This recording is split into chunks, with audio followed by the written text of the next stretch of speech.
үзэгчтэй та бүхнийхээ өнөөдрийн амгалан айлтгая. Ярих өнцөг манай нэвтрүүлгийн ээлж дугаар үгээр эхэлж байна. Би ингээд энэ удаагийнхаа зочныг танилцуулъя. Ноён Баатар хүү хятад судлаач, доктор ийм ирхэн байна. За ирхэн үзэгчид та бүхэнд өнөөдрийн мэнд хүргэе. За өнөөдөр судлаач хүртлээр ярих сэдв энд байна. Монгол хятадын харилцаа цаг үеийн үйл явдал сэдвээр ярилцах юм аа. За энэ бол одоо энэ сүүлийн үед болж өнгөрсөн үйл явдал хятад улстай холбоотой үйл явдал бас танаас одоо тодруулах авах ийм нэвтрүүлэг байгаа. За хоёулаа юунаас эхлэх вэ гэхээр энэ Америкийн нэгдсэн улсын ерөнхийлөгч Трампын Азад хийсэн айлчлалаас эхлэе гэж бодож байна. Энд чи одоо Япон Солонгост айлчлаад тэгээд дараа нь ший дарахтай одоо Солонгосын нэг арал дээр уулзаж маш их олон үйл явдлын дунд боллоо. Тэгээ за энэс эхлэе гэж бодож байна. За энэ одоо Америкийн нэгдсэн улсын ерөнхийлөгч Трампын Азад хийсэн айлчлал бол үндсэндээ нэг дөрвөн томоохон үйл явдлуудаас бүрдэж байгаа. Нэгдүгээрт Малайзад зочилж, Малайзад бас энэ ASEAN-ы орнуудын уулзалтын цаг үетэй давхцаж, за энд Малайзад төрийн айлчлал хийгээд, за энэ дээр бас Зүүн Азийн зарим улс орны удирдагч нартай уулзаад, за түүнийхэн дараа Японд бас төрийн айлчлал хийлээ. Японы шинэ ерөнхий сайдтай бас тусгайлан уулзалт хийж, за үүнийхэн дараа Буданд Солонгос улсад төрийн айлчлал хийсэн. За Солонгост хийсэн айлчлал бас богино хугацаанд бас амжилттай үргэлж дэлхийн олон нийтийн анхаарлын төвд байла. За түүний дараа дөрөвдөх нь бол одоо Фусан хотод Фусанд юуны Буданд Хятад улсын дарга Ши Жинпинтэй бас албан ёсны уулзалт хийгээд, за ингээд буцлаа.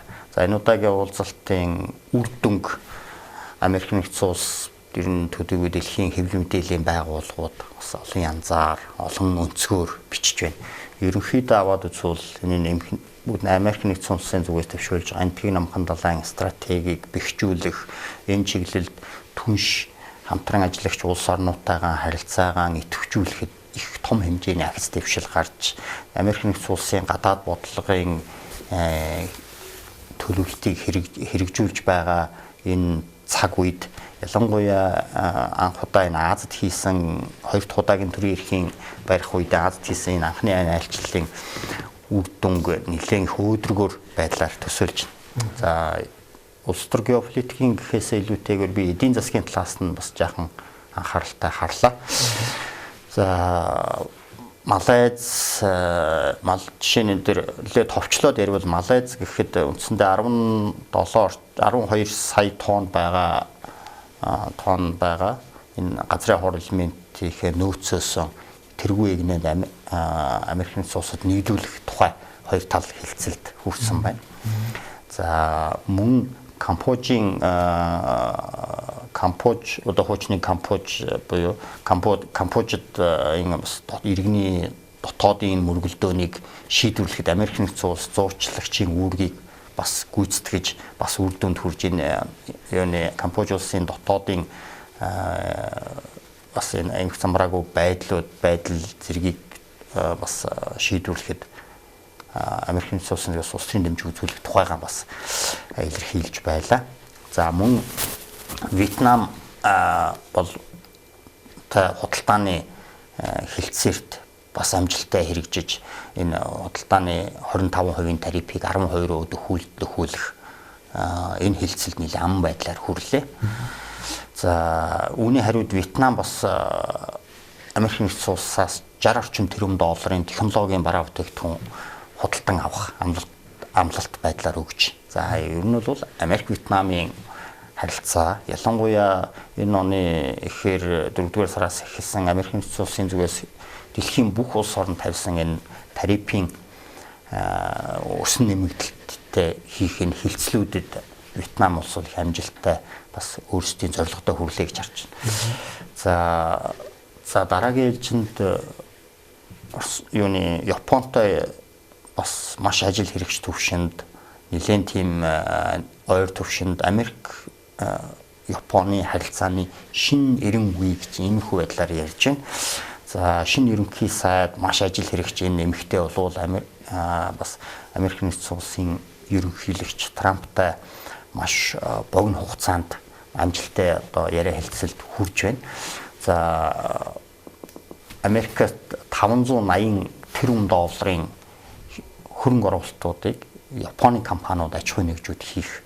За үүний хариуд 25% түрээд байгаа автомашины одоо Toyota зэрэг Америк нэгдсэн улсын зах зээлийн гол тоглогч болсон энэ автомашины татвар дээр Америк нэгдсэн улсын зүгээс бол нэлээд сайн буулт гэж 10-аас 15% руу машины төрлөөс нь шалтгаалаад ийм байдлаар бас хэлцэлд хүрж байна. За энэ бол маш том үр дүн. За түүнээс гадна Япон улсын одоо батлан хамгаалах буюу өөрийгөө хамгаалах хүчин гэдэг үүний батлан хамгаалах зардлыг бас GDP-д бас 2% хүргэх өсөн нэмэгдүүлэх. За үүнээс шалтгаалаад энэ өсөн нэмж байгаа зардлаар Америк нэгдсэн улсын зүгээс Америк нэгдсэн улсын талаас зэрэг орчин үеийн технологи шингэсэн зэвсэглэл худалдан авах гэх мэтийн ийм шинэлэг зүйлсүүд бол байлаа. За Япон Солонгостой хийсэн айлчлалын үеэр бас Өмнөд Солонгосын шинэ ерөнхийлөгч бас Трамп ерөнхийлөгчтэй бас богино хугацаанд 380 тэрбум долларын хөрөнгө оруулалт Солонгосын аж ахуйн нэгжүүд хөрөнгө оруулалт бас үйлчилгээ худалдаа авалтыг Америк нэгдсэн улстай хийхээр хоёр тал тохиролцлоо. За мэдээж үүний хариуд технологийн компаниудын өсөн нэмэгдэх бойжохт Америк нэгдсэн улсын зүгээс улс төрийн болоод технологийн дэмжлэг үзүүлэх. За цаашдаа газрын ховор элемент, за мөн дахиад технологи ноу-хавыг дамжуулах энэ нийлүүлэлтийн талд Солонгос, Америк хоёрын хоорондын одоо нэгт хамтын ажиллагаа бол маш чухал юм аа. Энэ дэлхийн энэ технологийн хөгжилд энэ хоёр том хүчрхэг хоёр орны хамтын ажиллагаа чухал юм аа гэж Трамп ерөнхийлөгч илэрхийлж байлаа. Ер нь зүүн Азад хийсэн энэ удаагийн айлчлал Америк нэгдсэн улсад хөрөнгө оруулалт татах, Америк нэгдсэн улсын технологи, за дээрээс нь энэ core технологиг чухал их усруулсан энэ чухал металлын буюу газрын ховор элемент, кобальт гэх мэтийн эндгээр түүхий эдүүдийн нөхөн хангалтанд чухал дэвшил авчирсан одоо Трамп ерөнхийлөгчийн амжилттай айлчлал байлаа. За дөрөвдүгээрт энэ Бүгд найрамдах хятад улсын дарга Ши Жинпинтэй хийх айлчлалыг уулзалтыг Трамп ерөнхийлөгч өөрөө G2 гэж нэрлэж байна. G2-ийн уулзалт гэж. Зөвхөн одоо хоёр том хүчрхэг хоёр том гүрний уулзалт гэж хэлж байна. За энэ уулзалт бол бас хүмүүс бол 3-4 цаг үргэлжлэх болов гэсэн урьдчилсан таамаг байсан. Гэвч яг протоколын дагуу 90 минут яваад ингээд үргэлжиллээ. За хоёр тал бол хоёр талын төрийн дээд удирдлагын төвшөнд маш их найрсаг уур амьсгалтай уулзалт боллоо. За энэ уулзалтаас өмнө Малайзад хоёр улсын худалдааны Америкийн худалдааны яам, Хятадын худалдааны яамны удирдлагуудын энэ худалдааны тариф түүнтэй холбогдох татварын бас хураамж гэх мэтийн асуудлуудаар бас хэлэлцээ хийсэн байсан. За эдгээрийг хоёр улсын удирдагч нарын төвшөнд эдгээрийг нотлоод цаашдаа энэ магадгүй зүгээр ам байдлаар илэрхийлж байгаа бол дахиад энэ хэлэлцээ үргэлжлээд явна. Худалдааны маргаантай ч гэсэн хоёр тал нэгт хамтран ажиллая. Энэ дэлхийн эдийн засгийн өсөлтөнд технологийн аюулгүй байдал, за дээрээс нь бүс нутгийн геополитикийн аюулгүй байдалд хоёр том гүрэн бол өндөр хариуцлагатай оролцох ёстой. Дэлхийн эдийн засгийн өсөлтөнд Америк нэгдсэн улс болон Бүгд найрамдах хятад улсын үзүүлэх нөлөөлөл маш өндөр учраас хоёр тал нэгт хамтран ажиллаж яж энэ дэлхийн хүндрэлтэй нөхцөл байдлаас гарахад бидний үүрэг роль чухал гэдгийг хоёр удирдагч нар хэн хэнэн бас цохон тэмдэглэж байлаа. За ер нь дахиад 1 жилийн хугацаанд энэ тарифын маргааныг тарифыг өсөн нэмэгдүүлэх байдлаа цуцалж байгаа юм байна. Өөрөөр хэлбэл эргээд 2025 оны 2 дугаар сарын нөхцөл байдалтай юм буюу тарифын нөгөө нэгэндээ тавьсан 45 эсвэл 120% татварууд бол байхгүй болоод эргээд энэ ресет хийгээд энэ байдал дээр очиж байна. За энэ дахиад 1 жилийн хугацаанд хоёр тал бол худалдааны яриа хэлцээгээ үргэлжлүүлээд явах нь. За Америк нэгдсэн улсын зүгээс бас тавьж байгаа хүсэлтийн дагуу Бүгд найрамд хятад улсын зүгээс бол за Америкийн хөдөө аж ахуйн бараа бүтээгдэхүүнийг ямар нэгэн квотгүйгээр тодорхой хэмжээний бараа бүтээгдэхүүн заагаад одоо юу гэдэг нь буурцаг, ногоон буурцаг, шиш, эдийн шиш эдгээр бараа бүтээгдэхүүнийг нь ямар нэгэн тодорхой бараа бүтээгдэхүүнэрийн квотыг худалдан авъя. За хоёрдугаарт үүний хариуд бас Бүгд найрамд хятад улсын зүгээс газрын хоор элементийг бас тодорхой хэмжээтэйгээр экспортынхон хориг цуцлая гэсэн ийм буулт хийж. За дээрэс нь Америк нэгдсэн улсын зүгээс татварын нөгөө 47%-ийн үүсчээд байсан тэр татварыг эргээ буулгаж ирж байгаа. Энэ бол хоёр талд хэн хэнд нь бас үр дүнд авчрах ийм чухал хилцэлд хоёр улсын худалдааны яамдын удирдлагуудын хийсэн хилцлийг хоёр улсын төрийн тэргүүнд нотлолоо. За энэ G2 гэж хэлэгдэж байгаа энэ уулзалтын үр дүнд Америкийн худалдааны эргэлт 2025 онд магадгүй 700 тэрбум давах байх. Өнгөрсөн жил 2 жил жаахан буураад ирсэн боловч 690 тэрбум. Энэ жил бол эргээд 700 тэрбум болоод магадгүй 720 орчим болох болов гэсэн ийм хүлээлт байна. Ер нь хоёр улсын худалдаан дээр Америк нэгдсэн улсын зүгээс хүлээгэж буй энэ алдагдлууд 2016 онд тэр 410 тэрбум долларч өсөн хүрсэн алдагдлууд нэлээд буураад үндсэндээ энэ 400 гаруй тэрбум төгрөгийн алдагдал бол үндсэндээ нэг 200 гаруйтай 300 дотор ороод ирсэн байна. Трамп ерөнхийлөгчийн зүгээс хүсэж байгаа зүйл бол худалдааны хэмжээ их байх нь чухлаа. Гэхдээ хоёр талын энэ алдагдал ойролцоо баймаар байна. Энийг ингэж даблгмааргүй байна. Чин нийт 700 гаруй тэрбум доллар төр 400 гаруй хятадын талаас экспорт 100 гаруй 170-аад нь Америкийн талаас экспорт болчиход л байсан. Тэгээ үүнийг л нэлээд ойртуулад нэг магадгүй 60-40 рүү чинь баг 75-25-ыг 60-40 рүү ойртуулчих гэсэн энэ том хүсэл зорилгыг Америкийн улсын ерөнхийлөгч бол 2 удаагийн сонгуульд энийг за дээрээс нь ер нь улс төрийн өөрийнх нь чухал имиж болгож тавьсан энэ бодлого бол ингээд алхамаар хэрэгжээд өнөөдрийн төвшөнд хүрч байна. За Бүгд найрамд хятад улсын зүгээс бол энэ Америк нэгдсэн улсад хийж байгаа худалдааны өсөн нэмэгдэж байгаа байдал за дээрээс нь алдагдлыг бууруулахад үзүүлж байгаа Америк хятад эдийн засгт үзүүлж байгаа эффект нь бас айхтар юм байна. Хэдийгээр их хэмжээний тоогоор алдагдал хүрэхгүй байгаа ч гэсэн технологи шингэсэн бараа бүтээгдэхүүн дээр хязгаарлалтууд, квотууд, санкцууд ирээд байгаа учраас хятадын өөрсдийнх нь эдийн засгийн өсөлтөнд нь тодорхой хэмжээгээр бүр нэлээд тодорхой хэмжээгээр нөлөөлөд байгаа нь учраас энэ Америк хятадын худалдааны энэ хилцээрт аль нь тэр тусмаа хятадын тал бол энэ удаага бас тодорхой хэмжээний буулт хийсэн харагдаж байна. Тэр технологи шингэсэн гэдэг маань одоо юм их нарийн жижигхэн чипүүдийг хэлж байна. Юу гэдэг юм те? Нэгдүгээрт нь хагас дамжуулагч байна. За дээрээс нь түүний үйлдвэрлэл, тоног төхөөрөмж, за дээрээс нь чипнээс гадна дахиад энэ өндөр хурдны тооцооллын компьютер, сансрын технологи, гэх мэтийн за батлан хамгаалах технологи, за дээрээс нь бас энэгээр технологи шингэсэн энэ бараа бүтээгдэхүүний нэлээд чухал түүхэн эдүүд зэрэгүүд бол бас гарцаагүй Америк нэгдсэн улс биш байлаа гэх түүний холбоотой улсуудаас зайлшгүй одоо хамааралтай багтдаг. Одоо жишээ нь дэлхий дээр чипийг хэвлэгч машиныг цорын ганц компани Нидерландын компани үйлдвэрлэдэг тийм ESL гэдэг.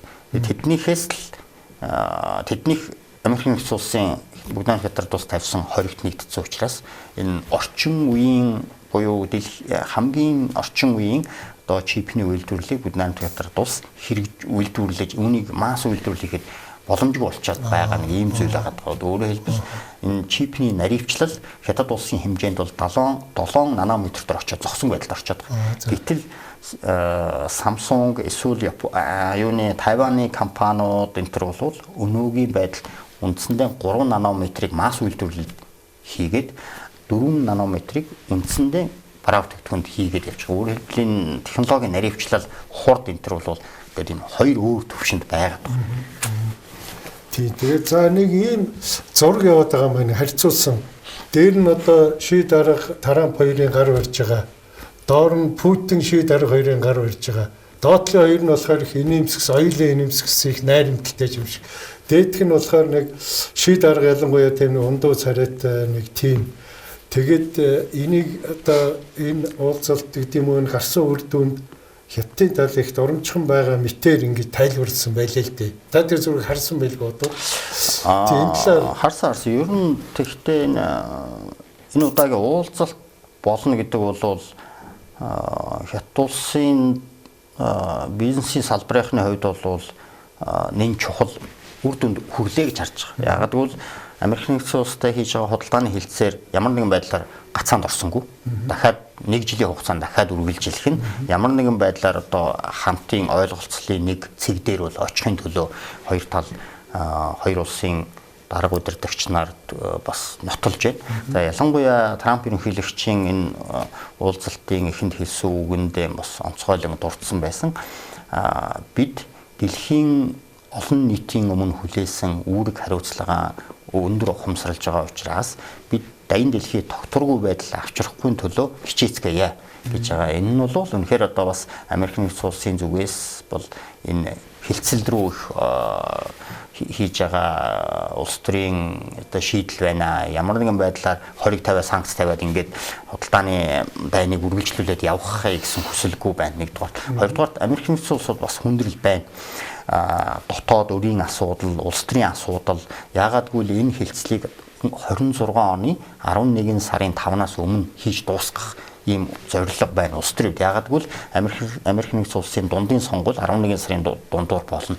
Үүнээс өмнө ямар нэгэн байдлаар Хятад улстай хилэмаа олцож Америк нэгдсэн улсын экспортыг нэмэгдүүлэх, Америк нэгдсэн улсын зарим нэг бараа бүтээгдэхүүний энэ хамаарлыг багасгах гэж бүгд найрамдах нам сонгуульд амжилт үзүүлэх одоо суур бүрдэн. Тийм учраас Америк нэгдсэн улсын зүгээс бас тодорхой хэмжээний буулт хийж тэр 47% татварыг буулгаж одоо 20 руу 15 руу янз бүр ингэж орж ирж байна. За дээрэс нь Хятад улсын зүгээс энэ жижиглэн худалдаан дээр ягаад гэвэл Хятад улсын эдийн засгийн энэ 18 оноос хэрэгжүүлээд яваад байгаа энэ эдийн засгийн бүтцийн өөрчлөлтөнд технологи шингэсэн бараа бүтээгдэхүүн, мэдээллийн технологийн салбарын өсөлт тэгээд энэ тал дээр ажлын байр шингээж байгаа байдал зэрэг бол асар их хурдтай бүүм явж байдаг. Гэтэл хэрвээ технологийн хоригт ороод байх юм бол энэ стартап компаниуд ч төрөв томоохон технологийн компаниуд ч гэсэн хүндрэлд очирна. Хэрвээ Америк нэгдсэн улстай ингээд хилэмаа олцоод явах юм бол хэн хэнд нь үр дүнтэй. Дэлхийн одоо тэргүүлэх хоёр том эдийн засаг. Энэ хоёр эдийн засаг чинь нийлээд үндсэндээ дэлхийн эдийн засгийн 40% нь юм чи 45 их 80-ийн том эдийн засаг байгаа учраас Хятад улсын зүгээс ч гэсэн энэ уулзалтанд хэлцээндээ одоо сэтгэл хангалуун байгаа байх гэж хэвлэл мэдээлэлээр л тэгж биччихжээ лээ. Тэгэхээр магадгүй энэ уулзалтын дараагийн уулзалтыг үндсэндээ бараг товч шиг боллоо тий. Ер нь Америк нэгдсэн улсад бүгд найрамдах улсын дарга Ши Жинпинг айлчлах. За түүнээс гадна дараа жилийн 11 сард одоо Хятадын Шэнжин хотод ASEAN-ийн 33 дахь удаагийн төрийн тэргүүн нарын уулзалтанд Ши Жинпинг Трамп ерөнхийлөгч оролцох гэх мэтийн дараагийнхаа уулзалтыг ойртуулах энэ чинь 2019 оноос хойш уулзалтаагүйсэн 6 жилийн дараа уулзалтж байгаа. Тэгээд сонгогдод хангар өргөснөөс нь хойш 3 удаа утсаар ярьсан. Одоо ингээ анх удаа бас бичлэн уулзаж байгаа зэрэг нь бол хоёр талын бизнес эрхлэгчид хэн хэнд нь эерэг эффект авчирч байгаа. Тэр зураг бол нэг тийм секундын юу л авч илтэй тийм ээ. Тийм ба. Тийм байна. За энэ уулзалтаар одоо энэ дэлхийн техникийн хамгийн их сонирхол байгаа асуудал энэ Украины талаар ярилцсан гинлээ. Энэ талаар ямар мэдээлэл вэ тань? Бас Тайваны талаар энэ дээр бас яриа болсон гэсэн. Энэ талаар Трамп ерөнхийлөгч Америкаас нааша Ши Жинпинг дарагтай уулзахаа урд өдөр нэг Twitter дээр жиргсэн байсан л да. За бид Тайваны талаар ярилцахгүй байх гэж бодож байна гэсэн байсан. Тэгээд яриа хэлсэн тийм зүйл дурддагдаагүй юм бил. Ер нь яриаг нэг 50 талаар огт яриаг. Харин Украиний асуудал дээр Бүгд найрамдах Хятад улсыг зуурчлагчийн үүрэг рольтойгоор оролцох одоо байгаа энэ хаяа нэг тусгай хэлж явуулж уулзалт хийдэг энэ байдлыг идэвхжүүлээч гэсэн хүсэлтийг Америк нэгдсэн улсын зүгээс тавьсан юм байна гэж ойлгосон. Тийм учраас Хятадын талч гэсэн магадгүй удахгүйгээр энэ зуурчлагчийн үүргийг гүйцэтгэхэд илүү арай өргөн бүтцээр оролцох байх. Сүүлийн жилийн хугацаанд нэг идэвхтэй бус байлаа.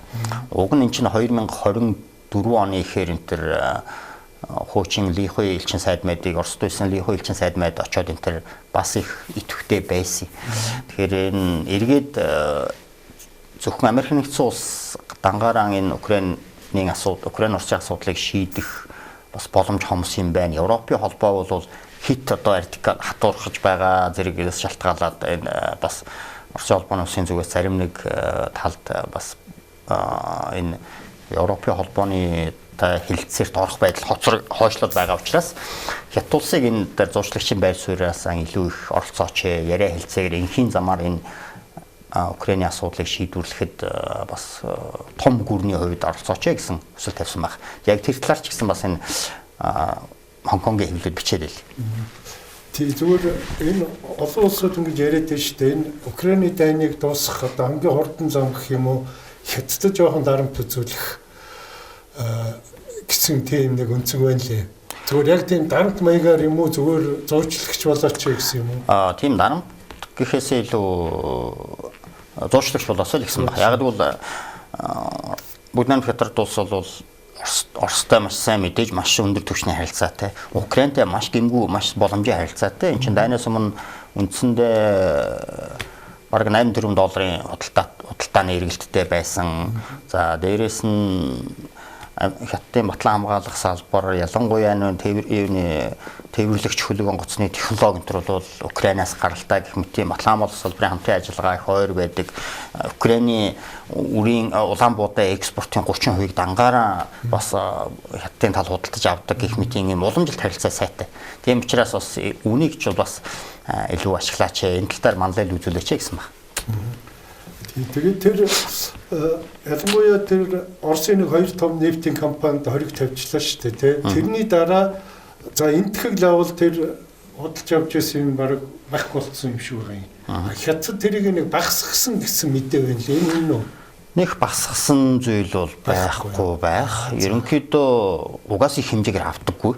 Тэгээ яг ерөнхийдөө бас нэг зүйлийг ойлгоход Хятад улсын нефт, байгалийн хийн энэ худалдан авалт бол маш ийм олон их үүсвэртэй байгаад хэлгийн. Одоо юу гэдгийг нийт хийн байгалийн хийн хэрэглээнийхээ 10 хүрэхгүй хувь нь л Оросын холбооноос авдаг шүү дээ. Үндсэндээ энэ за яг хөө Сибирийн хүч нэгээр явж байгаа энэ 50 тэрбум метр квадратынхаа тээвэрлэх хүчин чадлынхаа одоо нэг 60% нь 35% ойртож байна тийм. Энэ жил өнгөрсөн жил нэг 30 тэрбум руу барьсан.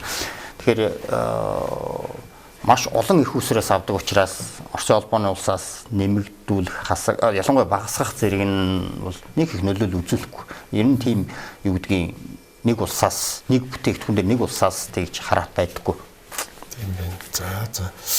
За энэ сэдвээр миний асуух асуултууд ийм байна. Тань дээр яг энэ сэдвээр нөгөө Трампын айлчлалын талаар нэмж хэлэх юу байна? Яг хоо энэ Америкийн худалдааны эсвэл худалдааны дан эсвэл тарифын маргаан гэж нэрлэдэг байгаа энэ үйл явц бол цаашдаа үргэлжлээд дахиад нэг жил бол үргэлжлэх нь тодорхой болчихлоо. Хятадын хэвлэл судлаачид энэ төр бичиж байгаагаар бол бид худалдааны дайны үед маргаан дундаа хамтарч ажиллаад явна. Бидэнд одоо тэгж юу гэдгийг худалдааны дайнтай байлаа гэд Америкийн худалдааны энэ байдал худалдааны хэмжээ их огцон буурахгүй өөрөөр хэлбэл бид ийм худалдааны дайны нөхцөлд хамтарч ажиллаад яваа сурчлаа гэж юм гэж энэ чи бараг 18 оноос эхэлсэн зүйл үндсэндээ бараг 8 жил үргэлжилж байна шүү дээ тийм. Тэгэхээр бид бол 8 жил үргэлжлэхэд үнэхээр одоо юу гэдгийг худалдааны хилцээр хамгийн багадаа $690 тэрбум хүрсэн. Тэгэхээр энэ хоёр тал бол гаднаас нь харахад бас маргаан мэтгэлцээтэй яваад байгаа юм шиг боловч яалтчгүй хоёр талын бие биенээсээ харилцсан хамааралтай нөхцөл байдал бол тийж амархан энэ хоёр улсын харилцаа ялангуяа худалдааны харилцаанд том хэмжээний тийм бууралт бол ирэхгүй юм байна л гэж харагдаж байгаа. Ер нь худалдааны дайны худалдаа тарифын энэ өс нэмэгдэх эсвэл нэмэгдэхгүй байгаа юм шиг энэ ойлгомжгүй байдлаас болон хятад эдийн засагт шууд эффект тэр нөгөө жижиг дунд үйлдвэрүүдээр ирж байгаа нөлөөлөл нь ямар нэгэн байдлаар одоо Монгол Хятадын худалдаан дээр бас л тодорхой хэмжээгээр нөлөөлөл үзүүлээд байгаа. Тийм учраас бас одоо санаагаар болдог бол энэ хоёр том гүрний худалдааны энэ тарифын гэрээ хилцээ дуусаж гэрээ хилцээрээ байгуулж энэ хурдхан шиг нэг эв зүйн доороосоо л гэж үзэж байна. Тийм. Хоёулын тухайс ярина энэ бүх үйл явдлын дараа Монгол улс дотор ямар ашиг үр дүн гарах юм бэ гэдэг талаар тий. За дараагийн том асуудлын дөнгөж саяхан хэдхэн хоногийн өмнө энэ Хятадын коммунист намын төвөөрөний бүгд хурал хуралдаад энэ нэг улс ардын аж ахуйг хөгжүүлэх 15 дугаар 5 жилийн төлөвлөгөөний одоо нор гэх юм уу тэр юуг танилцууллаа олон нийтэд тийм ээ. За энэ танилцуулсан төлөвлөгөөний нор гэдэг юм уу одоо энэ юм маань ямар үе шатыг дамжижээж сая одоо хууль болж одоо бүх ард түмнээр эдгээр ард түмнийг хэрэгжүүлэх тийм баримт бичих болдгийг. За ер нь 1952 оноос эхэлтэй байгаа маань зөвлөлт холбоот улсад хэрэгжүүлж байсан улс орны дунд хугацааны хөгжүүлэх 5 жилийн төлөвлөгөө гэдгийг за бидч хуулбарлан ашигласан бүгд найрамд хятад дуусчихсан хуулбарлан ашигласан. За ингээд энэ удаа бол энэ улс ардын аж ахуйг хөгжүүлэх 15 дугаар 5 жилийн төлөвлөгөөг бичиж боловсруулах 19 дэд ажлын хэсэгтээ 6000 орчим мэрэгжилтэн эксперт салбарын төрийн бус байгууллагууд улсуудаас маш том хэмжээний ийм ажлын хэсэг чинь үндсэндээ 23 оны сүүлчээс ажиллаад 24 онд ажиллаад тэгээд ийм драфтыг боловсруулад сая энэ 10 дугаар сарын 20-ноос 23-ны хооронд хуралдсан Хятадын коммунистийн төв хорооны 4-р бүгд хурал дээр аль биесээр танилцуулаад за тэгээд энэ танилцуулгатай холбоотой бас энэ саналуудыг намын төв хорооны 4-р бүгд хурлаас эргээд энэ төв ажлын хэсэгтээ өгсөн байна. 15 бүлэгтэй 61 заалчгүй. Би таныг тасалчих. Тэр хилцүүлэг маань төв орооны бүгд хурал дээр яаж явдаг вэ? Үнэхээр хүн болгон саналаа хэлээд босоод ингэдэг юм уу? Бидний нөө социализмын үеийн над юм санагдаад байна л да. Монгол ардын хувьсгалт нам зөвлөлт болоод үсэг коммунист нам гарч ирэл юм хэлэнгүүт тэнд байгаа хүмүүс 100% гараар үргээл батлаад явуулдаг байсан. Одоо тийм жишгээр явд юм уу тэр чи яа тий? Харцуу гарчилсан байдалтай явдаг шүү. Ер нь эн чинь би түрүү ярьжсантай 15 бүлгийн 61 заалттай саналыг намын төв хорооноос энэ төв ажлын хэсэг рүү буюу энэ бэлтгэж байгаа ажлын хэсэг рүү өгсөн саналууд өгсөн баг. Өөрөөр хэлбэл энэ 14-р 5 жилийн төлөвлөгөөнөөс арай их гэсэн үг. Арай их саналуудыг өгсөн гэсэн үг. Хоёрдугаарт энэ хилцүүлэг яаж явдаг вэ гэхээр ингээд 19 дэд ажлын хэсэг дээр юу байгаад энэ оны 25 оны 1 сараас эхлээд олон нийтэд олон нийтийн саналыг авч байгаа. 3.2 сая санал ирсэн байна гэж.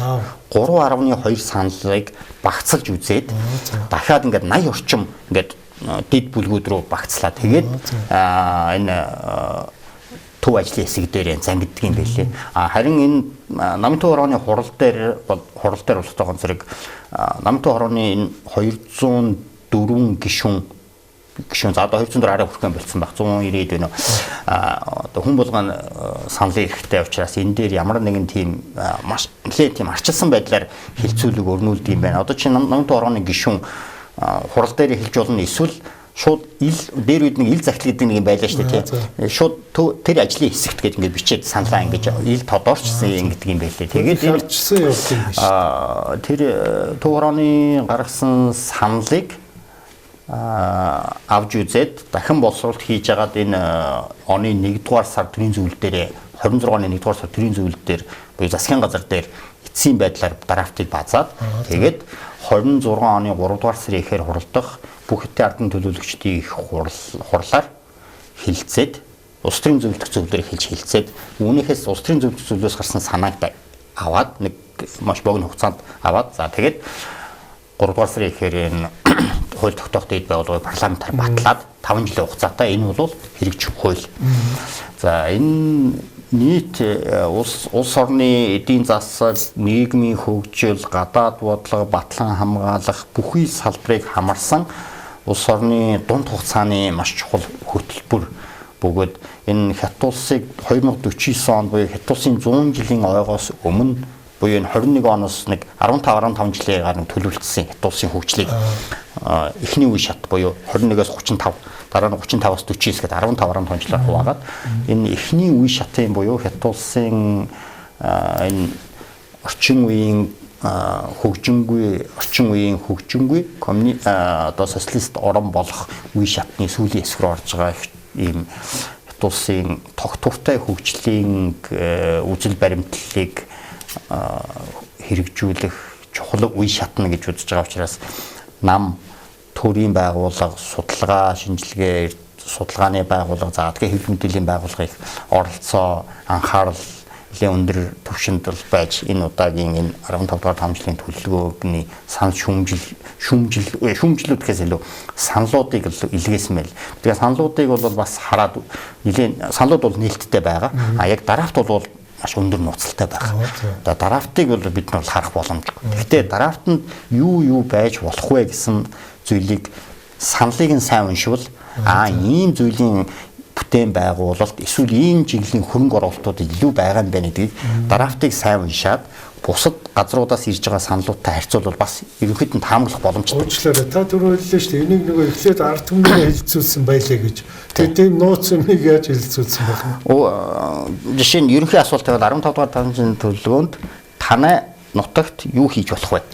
Өөрөөр хэлбэл бид нар нөгөө санал авах процесс явж байгаа. Түүнээс биш юу гэдгийг нийт тавиал гэх юм бол энэ чинь юу зүйл болно шүү дээ. Тэгэхээр одоо манай орон нутгийн хөгжлийн санал авдагтай яг адилхан. Өөрөөр хэлбэл энэ бүс нутагт юу хэрэгжүүлбэл тохиромжтой вэ гэх мэтээр ийм саналуудыг болоод ш 3.2 санал их санал шүү. Тийм байна. За тэгээд танихаар бол тэнд одоо ямар чиглэлээр аль салбарыг төлөвлөгөө хөгжүүлэх гэдэг юм уу? Яг хоо намын зүгээс ирүүлж байгаа өгсөн санал нийгмийн бас нэлээд дээр өлөө бүхий судлаачид эрдэмтэд улс төрчдийн хэлж байгаа үгнээс харахад бол за энэ удаа 15 дугаар 5 жилийн төлөвлөгөө бол 2026 оноос 31 оны хооронд хэрэгжихийн төлөвлөгөөнд нэг 3 зүйл дээр Буднамт хятад дууссан нэлээд онцгой анхаарал хандуулах юм байна. За нэгдүгээрт шинжлэх ухааны технологи. За хоёрдугаарт хүнсний аюулгүй байдал. Гуравдугаарт батлан хамгаалах. Энэ 3 зүйл дээр нэлээд төвлөрөх юм байна. За түүнээс гадна энэ эх 5 жилд Хятад улс гадаад худалдаа өсөн нэмэгдэгт хэлхээс гадна дотоодын эрэлтийг дэмжих олон цогц үйл ажиллагаанууд арга хэмжээнүүдийг хийх юм байна гэж харагдчих. Яагаад гэвэл дотоодын эрэлтийг дэмжснээр энэ дотоодын хэрэглээг дэмжснээр эдийн засагт үзүүлэх эффект бол илүү юм аа гэж Хятад улсын ерөнхий алсын бодлого ингэж явж байна. Шинжлэх ухааны технологийн салбарт 25 оны төсөв үндсэндээ 270 тэрбум доллар хүрсэн. 26 оны төсөв рүү энэ бол 300 тэрбум доллар руу хүрнэ. Өөрөөр хэлбэл Хятад улсын технологийн дэвшил бол ирээдүйн хөгжлийн одоо чиг хандлагыг тодорхойлох буюу бусад улс орнуудаас технологийн хориг санкцанд автаад хөгжлийг сааруулад байгаа энэ нөхцөл байдлыг арилгахын тулд одоо хагас дамжуулагч гэх мэтийн одоо чип гэх мэтийн энэ технологийн хараат байдлаас салах нь бол тэднийг туйлын чухал байгаа учраас шинэ ухааны технологийн салбарт том хэмжээний хөрөнгө оруулалт гэдэг тасралтгүй өснө нэмж жилд үндснээр чинь би үлээ 7.2%-аас дээш хэмжээний өсөн нэмэгдэж байгаа шинэ ухааны технологийн салбарт оруулж байгаа маш том хэмжээний хөрөнгө оруулалтыг хийж байна. За үүн дотроо биологи биоаюулгүй байдал биологи за дээрээс нь мэдээж мэдээллийн технологи маш чухал. За хоёрдугаарт энэ хятад улсын ирээдүйн 5 жилд онцгой анхаарах нэг зүйл бол хүнсний аюулгүй байдал юм байна. Хүнсний аюулгүй байдал бол хятад улсын үндэсний аюулгүй байдлын маш чухал цогц хэсэг гэдгийг энэ 22 онд туралдсан 20 дугаар их хурлын улс төрийн илтгэл хэлбэр онцгой дуртад явчихсан. Хүнсний аюулгүй байдал гэдэгт стратегийн томоохон бүтээгдэхүүнүүдийг бүр ингээд зарлаад эдгээр бараа бүтээгдэхүүнүүд дээр импортын хамаарлыг багасгамаар байна гэсэн энэ бодлого бол сүүлийн 3 жил бол нэлээд тийм эрчтэй явж байна. За мэдээж үүнийг хэрэгжүүлэх цаг хугацаа шаардлагатай байна. Тэр ямар бүтээгдэхүүн? За одоо жишээ нь мах сүү одоо юу гэдэг нь хятад улс байгуулсан сошны 4 бараа бүтээгдэхүүн дээр хязгаарч өөрийгөө хангаж чадаагүй 4 зүйлээд байна шүү дээ. Төмс, эрдэн шиш, улаан буудаа, цагаан буудаа. Тэгээ энэ дөрв бол хүн харахад юу гэжтэй хятад их баймаар шиг гэж байгаа боловч үндсэндээ үнэхээр их баг. Хятад улс одоо ингэжлэл 25 оны урьдчилсан гүйцэтгэлээрээ 700 сая тонн буудаа хурааж авч байгаа. Тэгээ энэ гэхдээ улсын хэрэгцээг үрээ хангаж чадахгүй л байгаа байхгүй. Төмс гэд эн чинь хятад улс байгуулсан 70 жилийн хугацаанд хязгаарч өөрийгөө хангаж чадаагүй зүйл. Цагаан буудаа ялгаагүй. Эрдэн шиш бол хүнснээс гадна малын тэжээлийн ургамлын маш чухал орц учраас тэгэхээр махсуун дээрхэд одоо 70%, сүүн дээрхэд 75% ч юм уу. Ийм дотоодоос нөхөн хангаж байгаа. Энэ хүнсний аюулгүй байдлыг хангах бол маш чухал юм аа. Улсын ирээдүйн 5 жилийн бодлого. За ирээдүйн 5 жилийн 3 дахь нэг анхаарах зүйл нь батлан хамгаалах салбарын илүү технологийн дэвшилд хүрсэн энэ хүчрхэг айрмыг одоо хөгжүүлэхэд энэ чиглэлд хөрөнгө оруулалт нэмэгдүүлэх орчин үеийн одоо бэлтгэл сургуультанд хийх гэмт энэ бол бас тулгарч байгаа нэг зүйл нэг салбар юм байна. Энэ 3 зүйл дээр нэг дор төвлөрөх юм байна. За мэдээж бусад юу гэдгийг олон улсын харилцаа, гэх мэт олон улсын харилцаа, нийгмийн хөгжил, боловсролын одоо хийгдсэн энэ 22 оны реформыг дахин үргэлжлүүлэх, за эрүүл мэндийн салбар дээр нийгмийн даатгалын сандар ирж байгаа энэ дарамтыг одоо хэрхэн даван туулах вэ? Гэхдээ ийм зүйлүүд бол байхад байгаа. Гэхдээ дараа бодтойгоор эдгээр зүйл дээр анхаарах юм байна. За дээрээс нь энэ агаарын тээврийн салбарыг дээр бас нэлээд хөрөнгө оруулалтууд нэмэгдэх болов. Төмөр зам гэхэд энэ жил үндсэндээ 900 тэрбум юаны хөрөнгө оруулалт хийгээд энэ түүхэнд хамгийн том хэмжээний хөрөнгө оруулалт 25 онд хийгээд явчихна. Цаашдаа төмөр зам дээр хийх хөрөнгө оруулалт нэмэгдэнэ. Харин авто зам дээр их хэмжээний хөрөнгө оруулалт нэмэгдэхгүй байх. Тийм магадлал бол байх. Өөрөөр хэлбэл төмөр зам дээр хийнэ гэдэг бол төмрийн хэрэгцээ нэмэгдэнэ. Төмөр зам чи төмрөөр хийж байгаа шүү дээ. Төмрөөр хийж яах гэдэг маань төмрийн үйлдвэрлэл нэмэгдэнэ. Төмрийн үйлдвэрлэл нэмэгдээд яг манай нүүрс манай төмрийн хөдрийн экспорт нэмэгдэх боломжтой. Харин барилгын салбар дээр том хэмжээний ахиц дэвшил гарах магадлал бага байгаа. Энэ чинь барилгын салбарын уналт 2020 оноос хойш үргэлж тасралтгүй ингээд энэ салбарын уналт яваад нэлээд үндсэндээ маш байж болох хамгийн доод түвшиндээ хүрээд энэ чинь хүрсэн энэ хүндрэлтэй нөхцөл байдал үргэлжлээл юм. Одоогоор хятад улсын бүрэн бус тоогоор үндсэндээ энэ чинь нэг 80 шохом сая байр эзэнгүй байгаа байхгүй. Худалдаж аваагүй өөрөөр хэлбэл хятад хүмүүсд ярьдаг бид ингээд юу тийж чинь 80 сая гэж үү? 80 сая. Энэ байр байгаад байгаа байхгүй. Тэ одоо хятад хүмүүсд бол одоо гэдэг шумуул амьдруулж яана л гэдэг байхгүй. Тэ өөрөөр хэлбэл ийм хэмжээний илүүдэл байгаа тохиолдолд барилгын салбар, дэд үтсийн салбар руу ялангуяа барилгын салбар том хэмжээний хөрөнгө оруулалт хийгдэхгүй юм байна. Дээрээс нь зам тавих ёстой газруудаа үндсэндээ тавиад усчиж автсан. Дээрээс нь төрийн өмчийн томоохон хэмжээний байшин барилгууд нийт иргэний барилгаас гадна олон нийтийн барилгууд баригдах ёстой барилгууд нь баригдаад дуусчих. Одоо бол Хятад улсын зүгээс дэд үтсийн салбарт хийгдэж болох салбар бол агарын тээвэр, төмөр зам. Энэ хоёр бол агарын тээвэр бол мэдээж нөгөө нийгмийн амьдралын түвшин сайжраад ирэх хэрэгцээ нэмэгдэж байна. Харин төмөр зам бол Хятад улсын нөгөө их газрын гүрэн болох гадаад худалдаагаа өсөн нэмэгдүүлэхэд төмөр замын салбарын хөгжил ялангуяа хурдны төмөр зам бол одоо зүй ёсны шаардлага байна. Гэх мэтээр ингэж бас анализ хийж үзэж байна да. Тийм байна. За баярлалаа. За ингээд одоо хоёулаа ингээд одоо яг энэ нэг хөрсөөгөө энэ сэдвийн эхний юу руу ороод ирлээ. Монгол Хятадтай харилцаа руу. За ингээд энэ Хятад улсын маань энэ төлөвлөгөө ингээд одоо хагас цууч гэсэн танд ил болж байгаа юм байна. Том бүтээн байгуулалтууд явах юм байна. Энийн үндсэн Монгол улсад бидэнд одоо яаж хүртэхээр танд харагдаж байна? Хятад улс Монгол Хятадын эдийн засгийн харилцаанд бид нэгдүгээрт ер нь аливаа хоёр улсын харилцааг нэг 2-3 тоон үзүүлэлтүүд бол илэрхийлдэг л дээ. Нэгдүгээр зорчих урсгал хэрэг байна. Иргэдийн харилцан зорчилтууд бол их чухал. Өөрөөр хэлбэл үүнийг дагалдаад аялал жуулчлал, соёлын харилцаа гэдэг зүйлүүд байдаг. Энэ оны 8 дугаар сарын дунд гэхэд манайхаас 2 сая иргэн Бүгднам театрт руу зорчсон. Энэ бол асар өндөр тоо. Хүн амын баг 3.2 нөө тий. Идэвхтэй хүн амын. Энэ бол нэг гэдэг 8-ачд 2 сард 2 явахад 2 удаа бүртгэгдэн л. Гэхдээ энэ бол их тоо. За энэ жил гэхэд Хятадаас Монголд ирж байгаа Хятад иргэдээ Монгол улсад зорчигчийн тоо өнгөрсөн жилд 170 орчим мянгаас энэ жил бараг 200 мянгаар өгч болов. Ийм байна. Өөрөөр хэлбэл үүнээс харахад хоёр улсын иргэдийн харилцан зорчилт ийм өндөр хэмжээнд байгаа учраас хоёр улсын хоорондын эдийн засаг худалдааны харилцаа одоо идэвхтэй байхаас харахгүй. За хоёрдугаар тусны харуулах тоо үзүүлэлтүүд энэ худалдааны эргэлт.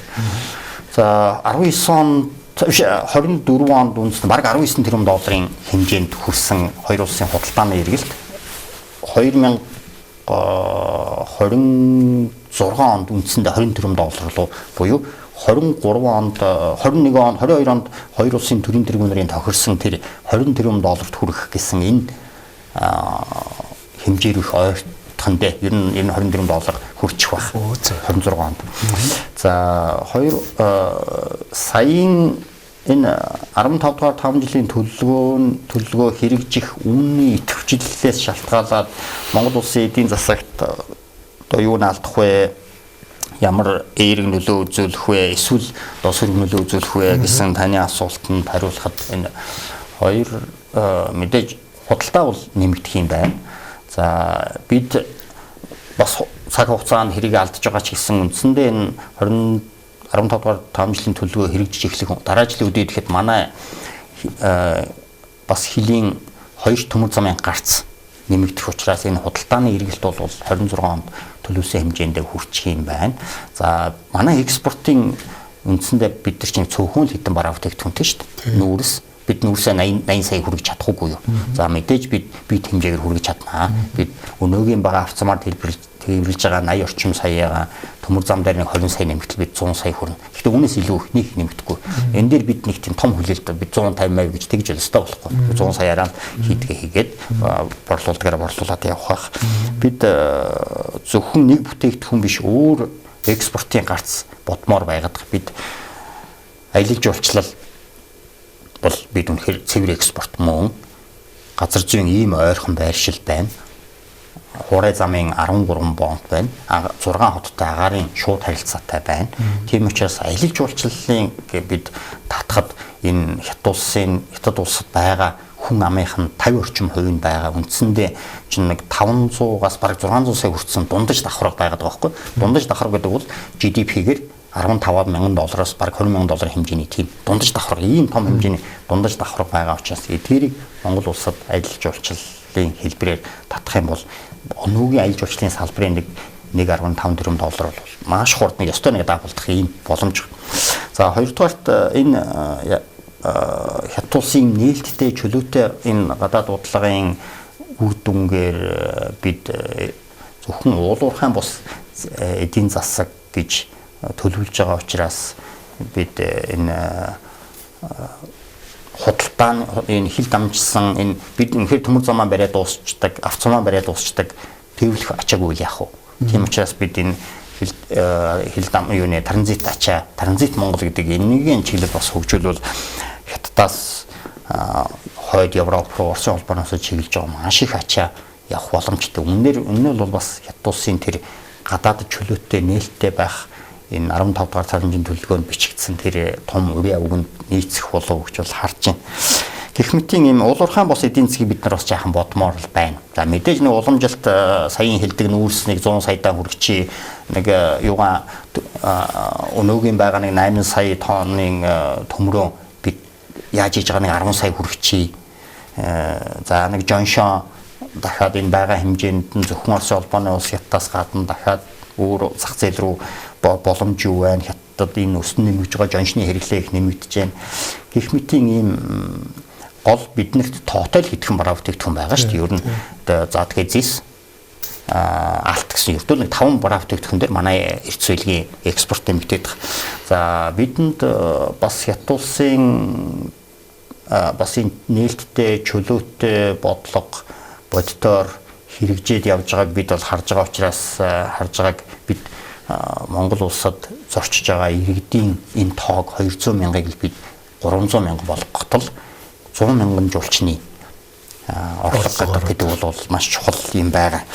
За ер нь цаашдаа энэ Хятад улсын зүгээс тавьж байгаа миний түрүүний ярьсан тэр ирээдүйн 5 жилийн нэг чухал бодгол хүнсний аюулгүй байдал учраас бид бас энэ нөгөө ерөнхийлөгчийн дурдсан тэр хүн далайд ойрхон нутаг шүү дээ. Бид хүн усан далай шүү дээ. Хүн далайд ойрхон нутаг учраас бид хүнсний маш том нийлүүлэгч байж бид нар яагаад болдгүй юм гэж бодоод байдгийн. Тэгээ энэ тал дээр бол Хятад улсын хувьд бол Монгол улсад үйлдвэрлэсэн хүнсний ямар ч бараа бүтээгдэхүүн байсан үнэхээр стандарт нэгж бол ямар нэгэн квот элдв юмгоор авъя л гэдэг. Бид нар л нийлүүлж чадахгүй байна. Сая би түрүү ярьлаа. Үндсэндээ энэ 70 жилийн хугацаанд энэ стратегийн 4 бараа бүтээгдэхүүн дээр нэмэх нь махсуу хэрэгцээтэй дутагдал байсаар л байгаа учраас бид энэ Хятад улсын зүгээс онцгой анхаарал тавьж байгаа энэ хүнсний аюулгүй байдал гэдэг энэ поинтыг нь одооноос олж хараад хүнсний үйлдвэрлэл цэвэр юу гэдгийг ногоо одоо Бээжингийн одоо юу гэдгийг чинэлэг иргэд бол хүнсний ногоон шандуунаас авахгүй байна. Юуны жимсэн юуны Шинжаанаас авч байна. Шинжаанаас Бээжин хүргэх Улаанбаатараас Бээжин хүргэх хоёр дахин газар зүйн байрлалын зөрүү байхгүй. Одоо сайн чанарын улаан буудаага зөвхөн одоо энэ юуны одоо өмнө Баянуурын эндээс л авч байна. Тэр Бээжингийн ойрхон байгаа Хөнан тэр хавийн улаан буудааг авахгүй байна. Ягаад гэвэл байгаль экологт хамгийн ойр хамгийн бохирдол багтай шар мөрний хойд иргэн буюу тэр манай өмнө Баян хонгорын өмнө байгаа тэр Баянуурын бордхоогоос авч байна. Тэгэхээр бид нарт хүнсний маш том угаасан байсан зах зээл одоо илүү дахиад хүнсний аюулгүйдийг хангахад хэд илүү анхаарах гэж байгаа учраас бид эндээ бас жоохон бодолтой юу гэдгийг нөгөө нэг ноос ноолуур юу гэдгийг тавчиг мавчиг гэхээс илүүтэйгээр бид энэ улаан буудай эрдийн шиш боломжтой болвол юу гэдгийг махны сайн фермерүүд байх юм бол зах зээл ойрхон л байна. Тийм за энэ бид нар чи нөгөө нэг том бүтээн байгуулалт эхлүүлсэн бид нар ч байхдаа одоо эдийн тал хийж байгаа бох манайх ингээр гаргаад энэ нөгөө төмөр замын холболтын юу энэ ажил одоо яг за эхэллээ гэдэг мэдээлэл бол явсан хуучин ерөнхий сайд байхад тэгээд тэр үед чи одоо энэ оюун эрдэнэ ерөнхий сайд чи намаа огцруулчих юм бол энэ ажил чинь зогсон шүү яа шүү гэдэл биднийг айлхаад ирсэн л та. Тэгээ энэ ажил одоо яг явж байгаа юу? Явж байгаа бол одоо аюулгүй дээрээ явж байгаа. Тэр төлөвлөгөө юуныхээ дагуу явж байгаа болов уу? Энэ төмөр замын хил холболтын ажил чинь цэцнэрэг 24 сар гэсэн анхны төлөвлөлт байсан л да. 2 жил орчим. Тэгээ тэрнээс арай богино хугацаанд дуусах юм шиг байлээ. Бас төлөвлөснөөс илүү технологийн тийм төвшилт нь арай харьцангуй бага байх юм бол 18-аас 20 орчим сарын хугацаанд байгаа учраас миний ойлгож байгаагаар бол яг төлөвлөсөн графикийн дагуу шүү дээ явж байгаа юм байлээ. Энэ төмөр замын холболт гэхээр ерөнхийдөө хоёр талаас ингэж холбоно гэсэн үг бас энэ биш юм шүү. Нарийн нарийн төмөрзөн нааш орж ийн өргөн төмөрзөн цааш орж байгаа шүү. Ингэж зорж байгаа шүү. Түүнээс хоёр талаас ингэ бариад ингэ дуусах юм байгаа шүү. Тэгж ойлголт яваад идэв шүү. Ер нь тэгэхээр бас юм ягаад 24 сар гэж байгаа нь 20 гараас орчим сар гэж байгаа нь яхахгүй юм хоёр бүтээл байгуул ингэ параллел явах учраас бас ажлууд бол их байгаа юм байна лээ. Тэгээд одоо ер нь төлөвлөж байгаагаар бол энэ төмөр замын бүтээн байгуул энэ холболтын ажил мэдээж одоо төлөвлөсөн хугацаанд графикийн дагуу дуусчаас энэ нь бол улс төрийн эдийн засгийн чухал үетэй үр нөлөөтэй нийгмийн нөлөөтэй зүйл юм байгаа. Тэгээд энэ экспортыг чинь 20 нийт 30 саяын экспорт шууд нэмэгдэх тийм шийдэл байгаа. Өргөн төмөр замаараа 20, нарийн төмөр замаараа 10 ч юм уу.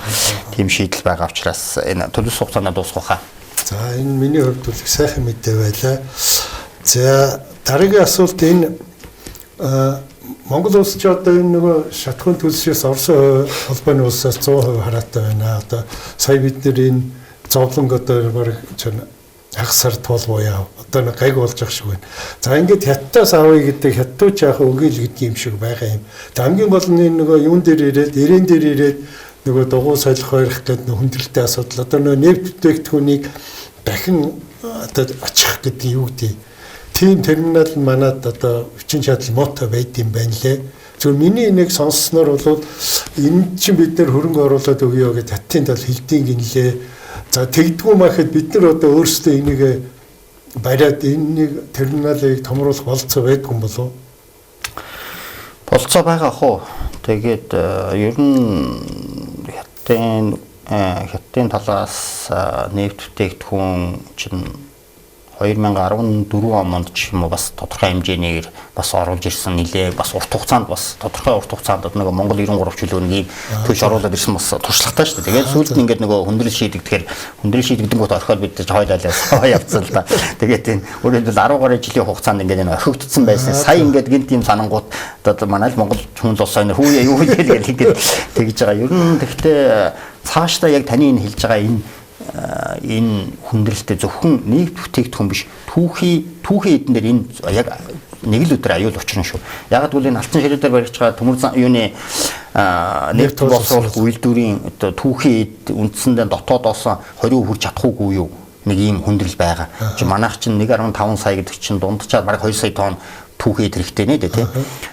Тамсаг булгаас ийм за нэг өнөөгийн байгаа гэрээгээр ийм бага хэмжээний олборлолтойгоо 30 жилээр 200 мянга орчим ирчүүд дахиад түүхийн эд ханаас авах уу? Дахиад Оросын холбооны улсаас түүхийн эд авч таараа. Тэгэхдээ ямар нэгэн байдлаар түүхийн нефтийн энэ тасалдуул дахиад бид магадгүй 10 жилийн дараа дахиад яг энэ ирээний хилүү эсвэл бусад бомбуудаар төмөр замын хүндрэл технологийн хүндрэлүүд дахиад учрах байх нэгдүгээр. Хоёрдугаар манай нөгөө төмөр замын өөрийнх нь юуных нь ачаалал бас болж өгдөг юм билээ л дээ. Үндсэндээ манай төмөр замын ачаал үнэхээр хүнд буюу үндсэндээ 90-100 сая тонны ачаа энэ Улаанбаатар төмөр замаар явъя. Наушкаас замуудын хооронд явъя гэсэн эрэлт хүсэлт байгаад идэг. Гэтэл бид 30 саяд л хүргэж арай хийж 30 орчим саяд л хүргэдэг. Тийм учраас үнэхээр ачаал их тийм дараал бол их юу гэдэг хуучин байсан дараал дундор гинт төмөр юу оруулж ирэх нүүр бензин оруулж ирэх гэдэг бол бас бизнесийн хувьд ч гэсэн тийм ёс зүйтэй ч бас зүйл байх нь эргэлзээтэй. Тийм учраас тантай бол санал нэг байна. Бид энэ юуныхаа төмөр замын ачааг буулгах энэ ялангуяа энэ аюултай шингэ ачааг оруулж ирэхдээ бид одоо анхаарахгүй бол дахиад 10 жилийн дараа нэг юм болох үедээ л гэж бодож байна. Тэр хятадын тал хөрөнгө гаргаад тэнцээ тэр юу гэж бариад өгье гэдэг мэдээлэл үнэн бодлоо юу би нэг тийм сонссон. Би бол тийг сонсоогүй юм байна. Тэгээд тэр чинь бас нөгөө хөлийн бүс учраас бас хөлийн аюулгүй байдал элдв юмтай нэлээд хамаатай зүйл байна. За би буруу сонссон баха. За та бүхэн 5 минут үлдчихээн. Сүүлийн асуулт юу гэхээр энэ нөгөө Оросоос евро хятад руу дайрахын хоол асуудал байдаг. За та бүхэн нэг 3 сарын өмнө чөлөө нэг ажиллах хийж хахад энэ ингээд баг болсон баха.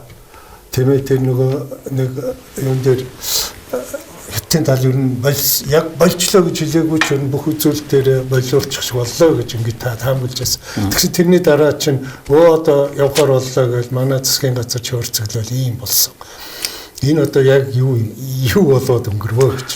Энэ хийн хоолойн Сибирийн хүч 2-ыг бүтээн байгуулах 3 сарын үед энэ оны 3 дугаар сард л 4 дугаар сард та бүхэн ярилцж байсны дараа геополитикийн нэлээд тийм огцом өөрчлөлт бий болсон. Өөрөөр хэлбэл Иран Израилийн одоо алсын дайн дайны нөлөөгөөр Ормузын хоолой хаагдана гэдэг бол Хятадын нефт энэ байгалийн хийн бараг 20% нь Катараас ирж байгаа нефт зөвхөн Катараас ч зөвхөн 20%. Энэ дээр ийм хязгаарлалт тогтоож эхлэх ийм аюул учирсан Хятадын тал эргэж бодож эхэлсэн. Хүүе эн чинь нэг л мэдхэд энэ Ормузын хоолой хаагднаг бол дэлхийн нефтийн бараг 20 орчим хувь. Тэр тусмаа Хятадын байгалийн хийн Катар, Кувейтийн энэ том худалдаан дээр ийм аюул учрах юм байна. Бид дараагийнхаа одоо бас гарцыг бэлдэж явахгүй болвол гэсэн ийм урд айлын бас их алсын хараал байна. Тэгээ өөрөөр хэлбэл бэрхшээлийг ийм бэрхшээл болж магадгүй гэдэг бодтойгоор харсан учраас тийм учраас нэлээд тийм шийдлүүд огцом өөрчлөлтүүд хийсэн болов гэж харж байна. За энэ оны 9 дугаар сарын 2-нд болсон тэр Sinopec болон Газпромын хоёр улсын хоёр төрлийн өмчийн компани хооронд хуулийн хууль зүйн үүрэг хүлээсэн санамж бичиг гэдгийг байгуулсан тийм. Тэгээд энэ бол энэ бүтээн байгуулалтыг хийх талаар хоёр тал харилцан ойлголцлоо. Харилцан санамж бичиг гэсэн. Гэхдээ энэ дээр ямар нэгэн тоо хэмжээ, цаг хугацаа, үн төгрөг, мөнгө төгрөг гэлтэй юм бол тавиагүй. Ер нь бол энэ хүрээнд хоёр тал одоо харилцаа ойлголцож байгаагаа нотолсон ийм зүйл болсон. Одоо эх жилүүдэд хэрхэн энэ бүтээн байгуулалт хийгдэх үү энэ талаар бол яг одоогийн байдлаар хоёр тал бол ингээд бодиттой тоо хугацаа бол тавиагүй л байна. Хэдийнээс ямар мөнгөөр хэдий хүчин чадал ямар хөө тэ яаж барих уу гэдэг зүйл баригдаагүй. Энэ бол их том бүтээн байгуулалт шүү. За бид бол ойлгохдоо энэ өөрийнхөө нутаг дээр байх нэг 1000 орчим 980 орчим километраар бодоод байгаа. Тэгэхээр яг энэ үүнээс цааш Хятадаас энэ масс том хэрэглэгч рүү очиход дахиад бараг 2000 орчим юу лээ. Зарим нь 2000, зарим 1600 км-ийн цааш 90-ээс цааш явах бүтээн байгуулалтууд байгаа. Тэгэхээр Оросын нутгаар бүр Сибирийн хойтлоос татах юм. Тий, Ямагийн хоолойгоос ирээд тэгээ наашаа яг хөө тэндээс бол татахгүй л нэлээ наашлуулж явж байгаа л тэгээ нааш нь өөр хоолойноос салбарлал явах бол байх л да. Тэгэхдээ энэ хой тал дахиад бас л их хэмжээний их бүтээн байгуулалт ажиллагаа. Тэгэхээр энэ бол Испани гэдгийн одоо 100-ны бүтээн байгуулалт гэдэг шиг их л том хэмжээний их том бүтээн байгуулалт бид юу гэдгийг Монгол улсын өнөөгийн газар зүйн байршил түүний хувь заяа одоо 200 гаруй жилийн өмнө энэ хоёр том гүрнийг цайны замаар холбож байсан. Үүний дараа 1955 онд энэ Бээжин, Москваг холбосон төмөр зам бас дахиад энэ хоёр орныг Монгол орноор дамжуулж холболоо. Одоо 21 дугаар зуунд дахиад нэг ийм том хэмжээний бас холболт явагдахыг үгүйсэхгүй л байна. Гэхдээ энд бас одоогийн байдлаар тодорхойгүй байдал нь их байна. Тийм байна. За баярлалаа. Манай нэвтрүүлгийн цаг өндөрлсөн байна. Тэгээ бидний урилгыг хүлээж авч манай студид ирж байна. Монгол Хятадын харилцаа за сүүлийн үед болж өгсөн үйл явдлын талаар тодорхой мэдээлэл өглөө. Энэ манай үзэгчид бас сонирн байсан бах одоо их мэдээлэл олж авсан байхаа гэж би найдаж байна. Ингээд таны цаашдынхын судалгааны ажилд өндөр амжилтыг хүсье. За баярлалаа. Танд ч гэсэн баярлалаа. Баярлалаа. Үзэгчдээ манай өнөөдрийн нэвтрүүлэг үүгээр өндөрлж байна. Дараагийн дугаараар уулзтараа түр баяртай.